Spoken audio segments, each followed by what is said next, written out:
touching grass. If you've been online, I think you might have seen this thrown around, and I've got something to say about it. Would you believe me if I told you it was more philosophical than meets the eye? Maybe not, but we'll get into it.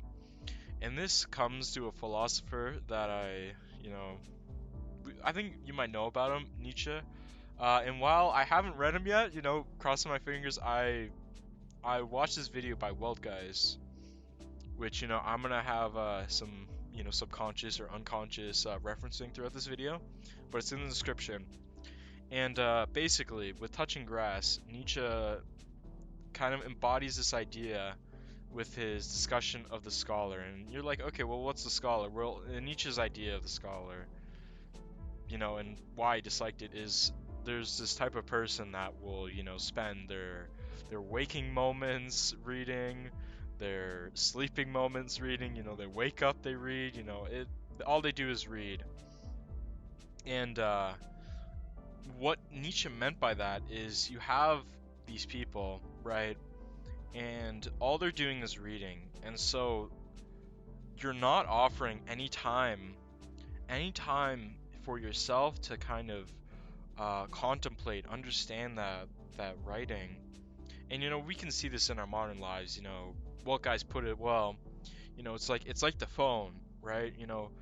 If you all you do is you're spending this time on the phone, you're not really contemplating. And in world, in this world where we're constantly stimulated with content, you're never given the chance to kind of formulate your own ideas. And this then loses your ability to create ideas that are original to yourself, right?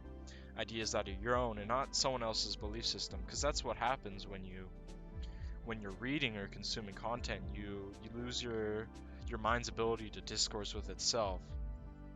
And I think it's necessary. You create discourse for yourself. You create ideas that are fundamental to yourself, and this is kind of the touching grass. You kind of make your own decisions, right?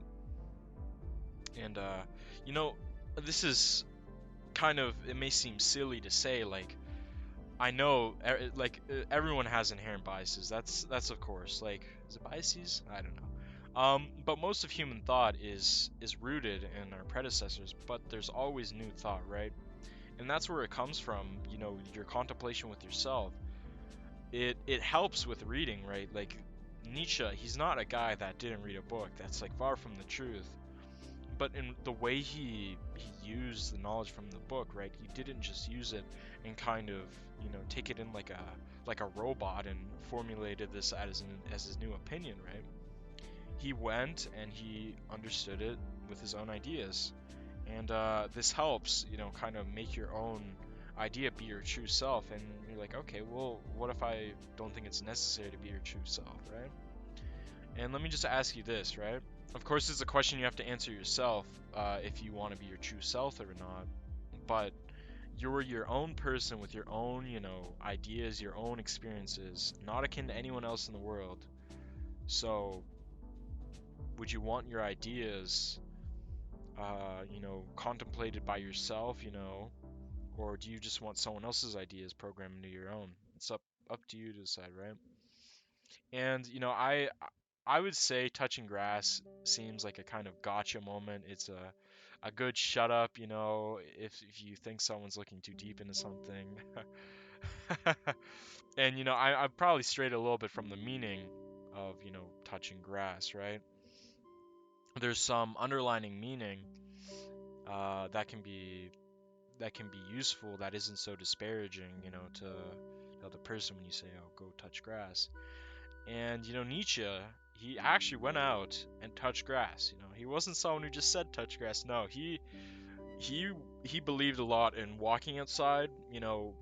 A lot of his ideas, I don't know how many of I some of his ideas came when he was walking about, just looking out, because when you're outside, you're left with your thoughts, right? And when you're left with your thoughts, you have to confront them, right? And this is where you're able to kind of formulate your own ideas. We're in this society where you're overstimulated with so much that you're unable to kind of be left with your mind, be bored for a little bit, and kind of, you know, have a discussion with yourself. It seems silly, but there's this ability that is necessary in order to create your own ideas, right? And that's what Nietzsche was a big advocate for. He was always going outside and kind of thinking, right? You need to go outside in order to give these ideas some time to grow, right? You can't grow a tree without giving it time. Like, if you just cut the tree off immediately and you're like, well, why am I not able to build a house? Well, okay, you're not giving it time to grow, right? And it's the same with your thoughts, right? You're not able to get original thoughts if all you're doing is just taking in someone else's writing or another person's work, right? And Nietzsche was a big, he liked his Schopenhauer, his Arthur Schopenhauer. I gotta read, but I read his essay on books and reading, and it has a lot of Nietzsche's ideas come from a lot of Schopenhauer's, idea in terms of the idea of the scholar, someone who spends so much time, and we extrapolate this to our modern lives with the phone or with media consumption. And yes, Schopenhauer is saying the same thing. One should not delve too much into reading, or else you kind of lose the ability to think for yourself. It's like he says, something along the lines of this: if you give your stomach so much food, the stomach becomes soiled, and if you give your mind so much food, so much material, it too will get soiled. So you gotta really let it think, right? And like I said, these ideas come from Schopenhauer's essay. It's called On Books and Reading, and I think you should give it a read if you got the chance. It's in the description. And he talks about reading bad books, and it's like it's a truism, it's like, oh, well, don't read bad books. And he calls it poison for the brain, which it's true. You don't want to read these bad books. But the reason why he says this is because the maker of these books, and we can just, when I say books, think of kind of like, modern sense, like media. Of course they had like other sense of books in their time, or media I should say, like plays and such. But just think of it like that. And I wish I included this in my video on escapism, but whatever. It's better late than never. And because this really encapsulates what I wanted to say with escapism. And I'll just read this little excerpt from Schopenhauer. And he writes, "There are at all times two literatures in progress, running side by side, but little known to each other. The one real, the other one apparent. The former grows into permanent literature. It is pursued by those who live for science or poetry. Its course is sober and quiet, but extremely slow, and it produces in Europe scarcely a dozen works in a century. These, however, are permanent. The other kind is pursued by persons who live on science or poetry. It goes at a gallop with much noise and shouting of partisans, and every 12 months puts 1,000 works on the market. But after a few years one asks, where are they? Where is the glory which came so soon and made so much clamor? This kind may be called fleeting, and the other one permanent literature. And this expresses why, in escapism or just in general, constantly consuming media is not beneficial to yourself, because you're not able to, have these concrete ideas. It's superficial. You're not really helping yourself with these things if that's what you want, right? And whatever, what's your goal? But a lot with these pieces of media, right? If you're constantly consuming, it's for the the fame, not the fame, but the clout of others. You get to say, oh well, I've done this, I've experienced this, and you're losing. Like there's nothing to show of it at the end of the day. Like I can ask you this, when you're consuming something, how often do you actually remember it? And in this time in which we're constantly thrust upon media, and instantly, like a snap of the finger, the next media piece is thrust right upon you. And oftentimes the creators it's just for clout, it's just for the fame, right? They don't really care about you in terms of your integrity of your mind, right?